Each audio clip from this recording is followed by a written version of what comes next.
Everywhere you look, the headlines are screaming. Ontario's housing market is about to crash. Prices could drop 75%. It's going to be the biggest crash that we've seen since 2008. Sounds pretty terrifying, right? And maybe you're thinking, well, if things are about to crash, then maybe I shouldn't buy a house right now. But here's the thing. If you're a first-time buyer, then believing those headlines could actually cost you your one shot to get into the market. Right now, we have a window of opportunity, and by the time you realize it, the window could already be shut. And I get it. Buying feels completely impossible right now. Prices are high, rates are high, rents are high, and it feels like the only thing that isn't high is your paycheck. Most of the buyers I talk to feel like they're stuck somewhere in the middle. Most of them don't really want to keep paying rent, but they also don't want to overpay for a house. And honestly, that's completely reasonable. Nobody wants to be the sucker who bought at the peak and overpaid. The problem is waiting for the perfect moment to buy is going to be almost impossible because we can never tell when the perfect moment is except in hindsight. And if you believe all the headlines, then you might think now is a completely terrible time to be buying, but when you look at the actual objective data, in my opinion, it's a great time. So in this video, I want to talk about why waiting for that magical crash and believing those headlines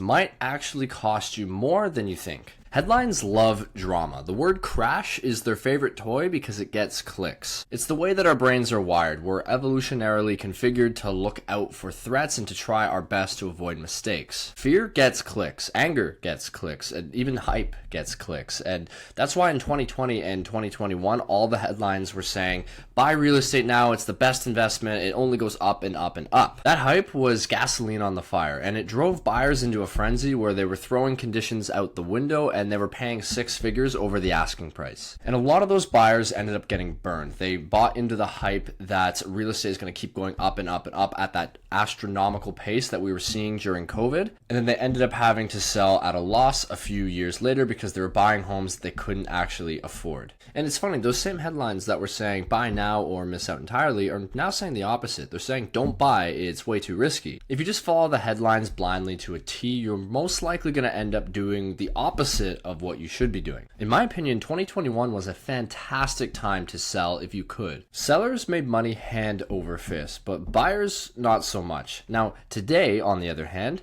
it's reversed. The messaging around buying a house and the economy in general is negative. Buyers are nervous, and that is what makes it one of the best times to be buying if you are able to do so. Now, that's a key distinction right there. Don't gamble on the market doing one thing or the other. If you're not in a solid financial position and you can't afford the house that you're making an offer on today, then you shouldn't be buying it. I don't think speculating on the market is a smart idea in either direction. If you're speculating it's going up or speculating that it's going down, because really that's just gambling. Like, could the market get better tomorrow? Maybe. Could it also get worse tomorrow? Also maybe. We don't really know, and that's the point. Which is why I think the smartest move you can make is to make decisions based on the market that we see in front of us right now, not some fantasy about what might happen in the market a year from now. Because if you wait your whole life just waiting for perfect conditions, you're going to miss the opportunities that are right in front of you. If you're buying for the long term, 5, 10, 15 years out, then it doesn't really matter too much if the market dips in the short term. Sure, is it a little bit inconvenient if you could have bought the home that you did buy for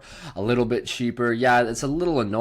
But it's much better, in my opinion, to get into the market while home prices are down and demand is down and inventory is high than it is to accidentally miss the boat and now you're back to competing with 30 other buyers for that home that you love. Because prices aren't going to keep going down forever. Demand for housing in Canada isn't just going to go away completely, unless you believe that they're just going to keep going down to zero, in which case you should probably be jumping ship and going elsewhere. If you don't believe that, then the time to buy is now when there's low competition and very, very, very high inventory. People are going to be looking back at the prices that they see right now thinking, oh, I really wish I bought in 2025. Just like we say the same thing for 2008. Everybody always, in hindsight, looks back and wishes they had bought something a lot earlier. So in my opinion, Ontario isn't crashing. What we have right now is a window of opportunity where if you're financially solid, that big if, then you can take advantage of this and you can lock in a great home at a great price. Now, if you're concerned about interest rates and you're waiting for those to come down,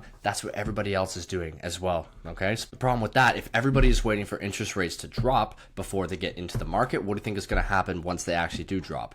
Do you think that that competition is going to stay as low as it is now, or do you think that the frenzy is going to start up again and the floodgates are going to reopen? There's this saying in real estate, you marry the house, but you date the rate. A very, very small drop in the interest rates is only going to affect your monthly payment by a couple $100s at most. But a bidding war can drive up your purchase price by tens of thousands of dollars, completely wiping out any savings that you saw. Now, if you marry the house and date the rate, what that means is you buy the house, you lock in that low price while rates are high, and then in a few years, it's usually a 5-year term that you have on your mortgage, you can refinance and then you can lock in a lower rate if rates do end up going down. But you lock it in at that better purchase price that you had. Alternatively, you pay more for your home, but you have a lower rate. Now, which one would you prefer to be in, right? Because in the first situation, you can always lower your monthly payments if the rates come back down. But if the rates are already low and you pay really, really high price for that home, then you're basically stuck with that. You're screwed. My advice, as always, is don't try to speculate on the market. Don't try to gamble your future. There are people out there who spend all day, every day trying to time the market, and they get paid very, very well to do it. If you're kind of just looking at some news articles in your spare time, what makes you think that you're going to actually be able to time it effectively? I'm not saying that to insult you. Me as well. I don't put nearly that much time into analyzing this stuff, and this is my job. I do this professionally. My advice would be to forget all the hype, forget all the noise, objectively look at your situation, figure out what you can afford, get yourself pre-approved for a mortgage today so that you can then have a realistic path to actually getting a home and taking advantage of the market that we have in front of us today, which is low competition, high inventory, and relatively low prices. And if you're thinking about buying your first home, but you're not exactly sure where to start, then go check out my free first-time home buyer survival guide. It's down in the description. It'll just walk you through the entire process for buying your first home, start to finish, so that you know what mistakes to avoid and how to save as much money as possible. Or if you'd rather just ask questions personally, you can always book a free call with me as well. I'd love to help you out. Also, I'd love to hear your thoughts. What do you think about the state of Canada's future? Do you think it's going to get better or worse for us? Leave a comment down below. I'd love to hear what you're thinking. All right, thank you so much for watching. Don't forget to check out this video right here for some more real estate tips, and you can also hit that button over there to subscribe to the channel so you can see more videos like this one. All right, thanks so much. I'll see you in the next one.